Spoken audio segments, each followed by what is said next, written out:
Selamat sore para pemirsa yang setia di channel Siraman Kalbu. Sore hari ini Senin tanggal 8 Juni 2020. Kita kembali akan dihangatkan oleh suara dan pemikiran Pendeta Sopian Maharaja Pange, Sarjana Teologi. Selamat sore Pak Pendeta. Jenggotnya masih ada Pak ya? Iya, sebelum kita teruskan menelusuri pemikiran Pak Pendeta ini terkait dengan fungsi Roh Kudus di tengah-tengah gereja masa kini, mari kita bersatu dalam doa. Bapa di sorga, Bapa yang baik, yang senantiasa merajut kebersamaan, membangun hal-hal yang mempersatukan di tengah-tengah kami. Biarlah Roh-Mu itu yang menyertai kami untuk menggali kebenaran firman Tuhan pada saat ini, yang terkait dengan tugas Roh Kudus-Mu di tengah-tengah umat manusia. Berfirmanlah Engkau, karena firman-Mu kekal di hati dan pikiran kami, menguatkan kami, membimbing kami, menuntun kami. Dalam nama Yesus kami berdoa. Amin. Firman Tuhan untuk kita sebagai dasar persekutuan kita di sore hari ini terambil dari 1 Korintus pasal 12 ayat pertama sampai ayat 3 Pak Pendeta. Saya baca ayat yang pertama, Bapak ayat 2, nanti 3 kita bersama-sama bacanya. Dikatakan firman Tuhan demikian. Rupa-rupa karunia, tetapi satu roh. Sekarang tentang karunia roh, aku mau saudara-saudara supaya kamu mengetahui kebenarannya. Kamu tahu bahwa pada waktu kamu masih belum mengenal Allah, kamu tanpa berpikir ditarik kepada berhala-berhala yang bisu. Karena itu aku mau meyakinkan kamu bahwa tidak ada seorang pun yang berkata-kata oleh Roh Allah dapat berkata, terkutuklah Yesus. Dan tidak ada seorang pun yang dapat mengaku Yesus adalah Tuhan selain oleh Roh Kudus. Luar biasa firman Tuhan yang sampai buat kita sore hari ini. Pak Pendeta, kami rindu agar Pak Pendeta berkenan memberikan penjelasan sekilas. Sebenarnya apakah Roh Kudus yang dulu disaksikan oleh firman Tuhan esensinya masih juga hingga saat ini? Dan bagaimana Bapak Pendeta bisa menjelaskan fungsi, status atau pekerjaan Roh Kudus itu di tengah-tengah gereja, di tengah-tengah masyarakat, dan di tengah-tengah bangsa kita ini? Karena dari awal kita mendengarkan kesaksian Injil Yohanes, Rasul Paulus, bahwa Roh Yesus itu berfungsi untuk mengajari, menuntun, memulihkan, dengan yang lain. Dan Rasul Paulus lebih tajam katakan lagi bahwasanya Roh Allah itulah yang memilih manusia menjadi anaknya. Malah bersaksi, Roh Allah dengan Roh manusia sama-sama bersaksi bahwa kita ini adalah anak Allah.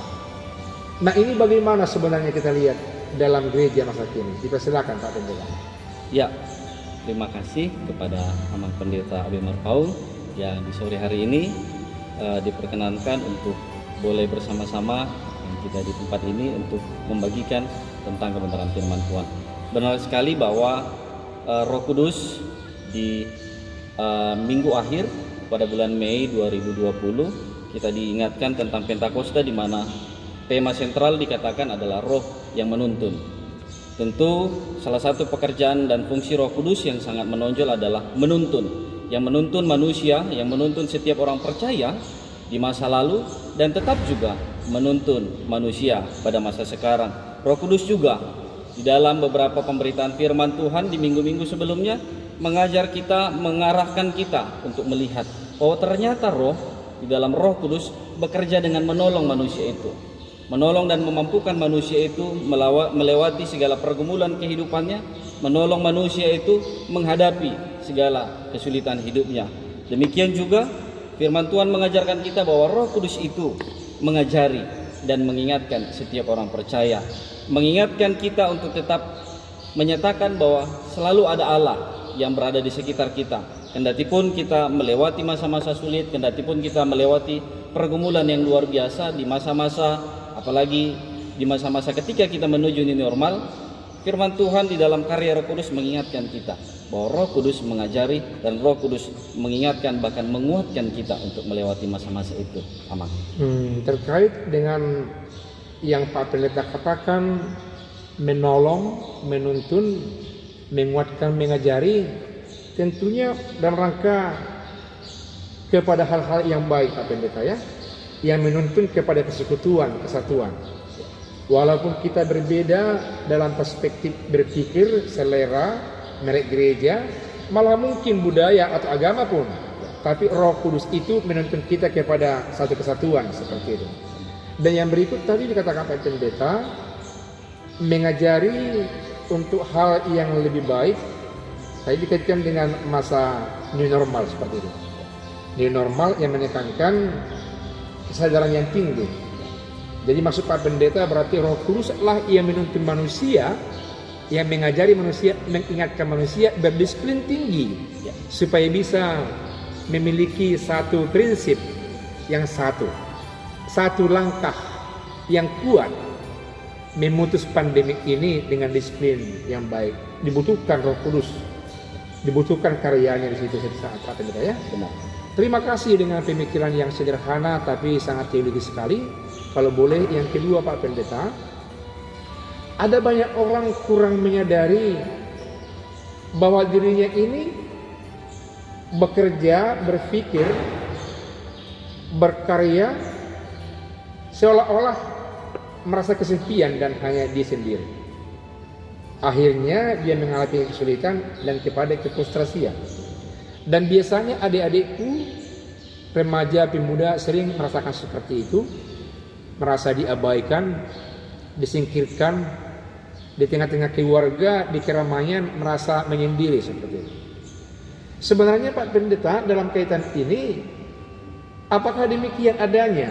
Atau memang ada satu hal yang bisa dapat dipertanggungjawabkan secara alkitabiah, mengatakan bahwa semua umat manusia yang percaya kepada Yesus itu, yang walaupun pikirannya cenderung frustrasi dengan yang lain, juga memiliki Roh Kudus seperti itu. Apakah ada perspektif alkitabiah atau celah dari teks tadi mengatakan bahwasanya ya manusia itu semuanya memiliki dan dimiliki Roh Kudus seperti itu? Kita silakan Pak Pendeta. Iya, pertanyaan yang sungguh menarik, Amang. Memang mungkin karena memang Roh Kudus itu adalah sesuatu yang tidak terlihat secara kasat mata. Mungkin banyak orang bertanya apakah mungkin Roh Kudus ada dalam dirinya ataukah Roh Kudus bekerja di dalam dirinya.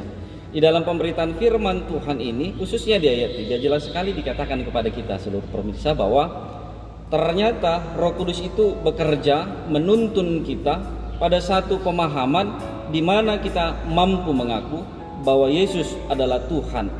Artinya Roh Kuduslah yang mengarahkan kita, menuntun kita di dalam satu pengakuan bahwa kita tidak sendiri, bahwa kita adalah anak Allah. Buktinya apa? Allah memperkenankan kita untuk menyebut dirinya Aba ya Bapa menurut pemahaman Paulus. Bahkan di dalam teks firman Tuhan ini dikatakan sebagai bukti, sebagai tanda bahwa kita adalah anak Allah itu sendiri, kita mampu mengaku dengan mulut kita bahwa Yesus adalah Tuhan. Pengakuan yang didasari oleh karya Roh Kudus yang bekerja di dalam kehidupan kita. Artinya apa? Di dalam kehidupan kita sebagai anak-anak Tuhan, kita tidak pernah sendiri. Di dalam keberadaan diri kita sebagai pengakuan kita anak Tuhan, itu bukanlah pengakuan sepihak, tetapi Allah yang mengaku itu di dalam karya Roh Kudus. Allah yang menuntun kita dan menguatkan kita untuk mengatakan bahwa kita ini adalah anak Allah, bahwa kita ini adalah bagian dari keluarga Allah, bahwa sebagai anak Allah kita mampu mengatakan Aba ya Bapa. Sebagai Allah, kita sebagai manusia kita mampu mengatakan oleh karya Roh Kudus Yesus adalah Tuhan. Terima kasih Pak Pendeta. Saudaraku yang kekasih, untuk menguatkan apa yang dikatakan oleh Pak Pendeta tadi, izinkan saya membacakan kembali 1 Korintus 12 ayat 3 bagian C. Dikatakan firman Tuhan demikian: dan tidak ada seorang pun yang dapat mengaku Yesus adalah Tuhan selain oleh Roh Kudus. Seketika saudaraku yang kekasih mengaku bahwa Yesus adalah Tuhan, ketika itu saudara sudah formal dan melekat. Roh Kudus ada bersama saudara sekalian. Demikian juga dikatakan oleh Rasul Paulus bahwasanya Roh Kudus itu ikut membantu mendoakan yang tidak terungkapkan. Ada banyak keluhan yang tidak terungkapkan dalam doa, Roh Kudus Tuhan berkarya di situ. Dan Roh Kudus, Yesus adalah Allah. Dikatakan firman Tuhan juga bahwa Allah turut bekerja untuk mendatangkan kebaikan. Bukankah begitu, Pak Pendeta? Ya. Saudaraku yang kekasih, selamat sore. Ikutilah protokoler pemerintah dalam memasuki masa new normal ini. Karena itu membangun kebaikan kepada umat manusia di bangsa kita ini, malah di dunia ini. Ingat, kalau itu untuk mendatangkan kebaikan kesehatan, Allah terus serta bekerja di situ. Roh Allah terus beserta berkarya di situ. Ikuti, lakukan, Roh Kudus Allah senantiasa menyertai kita semua. Amin. Mari kita minta pendeta kita sebagai narasumber kita pada sore hari ini menutup kita dan jumpa ini dengan doa. Silakan Pak Pendeta. Kita bersatu dalam doa. Biarlah kiranya melalui kebenaran firman Tuhan ini, di mana kami menggali ya Tuhan kebenaran akan firman Tuhan, akan tanda Roh Kudus yang bekerja di dalam kehidupan kami. Firman itu sungguh dimateraikan di dalam kehidupan kami, sehingga kehidupan kami dituntun, ditolong, diajari, bahkan diingatkan dan dikuatkan ya Tuhan, untuk berlaku seturut dengan kehendak Tuhan. Terima kasih Tuhan, dalam nama anak-Mu Yesus Kristus kami berdoa dan sungguh mengucap syukur. Amin. Iya, Tuhan berkati Pak Pendeta.